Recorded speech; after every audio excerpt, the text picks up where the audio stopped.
ओम नमः शिवाय। जय महाकाल। जैसा कि आपको पता है 2 मई को गुरुवार आने वाला है। यदि आपके घर में छोटी छोटी बातों पर लड़ाई झगड़े होते हैं, पुत्र आपस में लड़ाई झगड़े करते हैं, पति पत्नी आपस में लड़ाई झगड़े करते हैं, या आपके घर में कोई व्यक्ति शराब पीता है, चाहे वो आपका पुत्र हो या आपके पति हो, तो आपको पीले चंदन का छोटा सा उपाय करना होगा। यह जो उपाय है आप सुबह भी कर सकते हैं और प्रदोष काल में भी कर सकते हैं। इसके लिए सबसे पहले आपको दूर्वा की आवश्यकता होगी। आपको 21 दूर्वा की आवश्यकता होगी, जो कि आपको पूजा की दुकान पर आसानी से मिल जाएंगी। इसके बाद आपको इस प्रकार पीले चंदन की आवश्यकता होगी, जो कि पूजा की दुकान पर आपको आसानी से मिल जाएगा 5 से 10 रुपए में। इसके बाद आपको तांबे के लोटे की आवश्यकता होगी, जिसमें आप अपने घर का जल प्रयोग करेंगे। यह जल शुद्ध और साफ होना चाहिए। इन सभी को लेकर आपको महादेव के मंदिर जाना होगा। आप सभी को पता है कि माता अशोक सुंदरी का स्थान यहाँ पर होता है, तो सबसे पहले यहाँ पर आपको क्या करना है, पीले चंदन का अच्छे तरीके से लेपन करना है। कुंदकेश्वर भगवान का नाम लेते हुए इस प्रकार पीले चंदन का लेपन करना है और अपनी कामना कहते हुए यह लेपन करना है।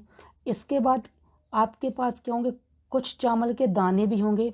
आपको क्या करना है, 21 दूर्वा तो लेना है, साथ ही में आपको कुछ चावल के दाने भी लेने हैं। जो कि मैं यहाँ पर चावल के दाने लेना भूल गया हूँ, इसलिए आपको आपको 1 चुटकी चावल के दाने लेने होंगे और यहाँ पर आपको 1 चुटकी चावल के दाने समर्पित करने होंगे कुंदकेश्वर भगवान का नाम लेते हुए और अपनी कामना कहते हुए। इस प्रकार आपको चावल के दाने समर्पित कर देने हैं।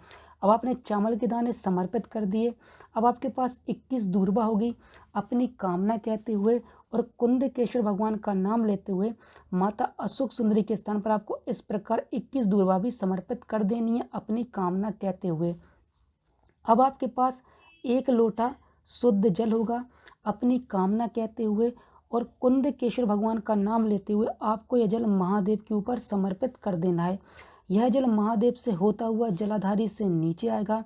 इसे किसी पात्र में आपको झेल लेना है और आपने जो माता अशोक सुंदरी के स्थान पर 21 दूर्वा समर्पित की थी, इन 21 दूर्वा को उठा लेना है और जिस जिस पात्र में आपने जल आपने झेला है उसमें दूर्वा डाल देनी है और इस दूर्वा को और जल को लेकर आपको अपने घर पहुंच जाना है।